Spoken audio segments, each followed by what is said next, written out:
वेळ पडली तर आमरण उपोषण करणार, पण या समाधी स्थळाला न्याय कसा भेटेल हीच माझी भूमिका असणार आहे.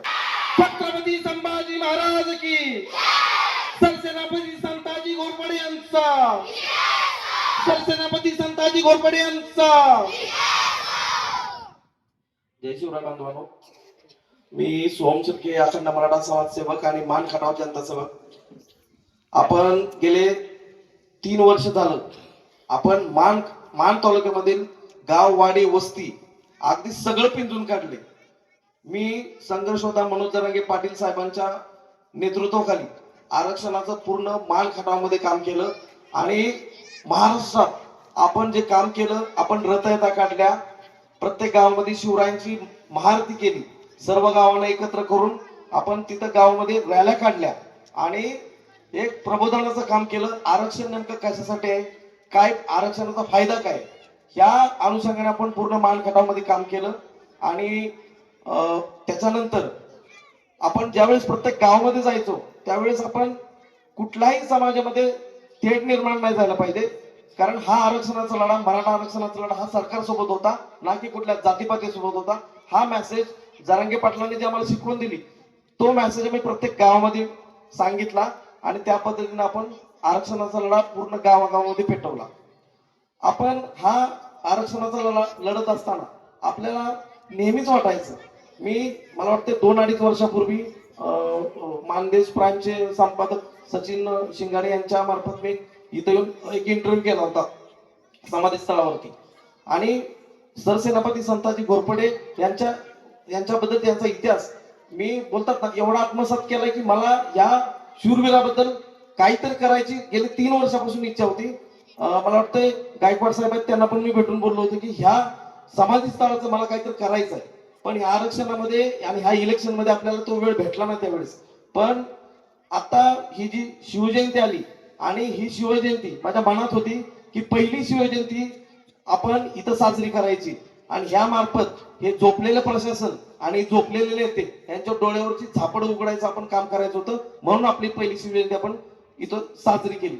आणि इथून पुढे प्रत्येक शिवजयंती या आता ज्या पद्धतीने झाली त्याच्या 10 पटीनं जेवढी मोठी होईल आणि या प्रशासनाला जाग येईल आणि या समाधी स्थळावरती अगदी मंत्रालयापासून दिल्लीपासून इथं निधी पाठला पाहिजे आणि ह्या शूरवीराच्या भूमीचं एक मोठं नाव झालं पाहिजे जगभरात, महाराष्ट्रात आणि पूर्ण जगातून लोक इथं भेटी द्यायला आले पाहिजेत.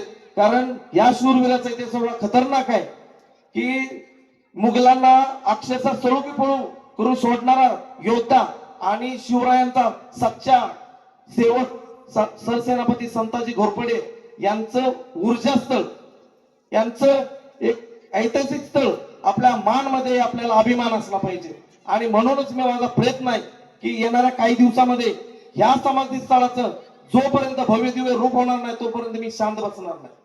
मी आज मान तालुक्यामधील प्रत्येक नेता, आमदार असेल, खासदार असेल, पंचायत समिती मेंबर असेल किंवा नगरसेवक असेल, सर्वांना मी माझ्या जी कार्यक्रम पत्रिका छापली त्याच्यामध्ये सर्वांना बोलवलं होतं. ते आले नाही आले त्यांनी काही म्हणजे ते त्यांचा प्रश्न आहे. आपण काम करायचं असतं, ज्यावेळेस सामाजिक काम करतो त्यावेळेस आपल्याला सर्वांना सोबत घेऊन जायचं असतं, म्हणून आपण ती भूमिका ठेवली. आणि माननीय जानकर साहेब आले, त्यांनी मला आशीर्वाद दिला आणि नक्कीच ह्या सरसेनापती संताजी घोरपडे समाधी स्थळाचं एक दिवस असा विकास होणार आहे की जगभरातले लोक इथं भेटी द्यायला येणार आहेत. आता आपण जी काय 500-1000 लोक येऊन भेटी देऊन गेली, पुढच्या वेळेस हीच 5 लाख लोक कशी होतील माझा प्रयत्न असणार आहे आणि त्या हिशोबानेच मी भरभरून प्रतिसाद दिला, त्याबद्दल खरंच धन्यवाद व्यक्त करतो.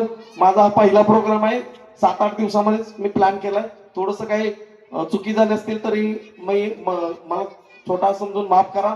बाकी माझा प्रयत्न आहे की मान तालुक्याची ही ऐतिहासिक भूमी जगभरात पोहोचवायची मी धमक ठेवणार आहे आणि त्या हिशोबानेच मी काम करणार आहे. कारण मला राजकारण हा माझ्यासाठी शून्य पार्ट आहे, पण मला समाजकारण मला सर्वात मोठा पार्ट वाटतो. म्हणून माझं प्रत्येक समाजकार्यामध्ये मी पुढून काम करतो. गेले 3 वर्ष तुम्ही बघत असाल, रथयात्रा असेल आणि वेगवेगळ्या माध्यमातून आपण समाजाचं काम करायचं काम केलंय. मी दैवड येथे 5 दिवस आमरण उपोषण केलं, अन्नत्याग आमरण उपोषण होतं.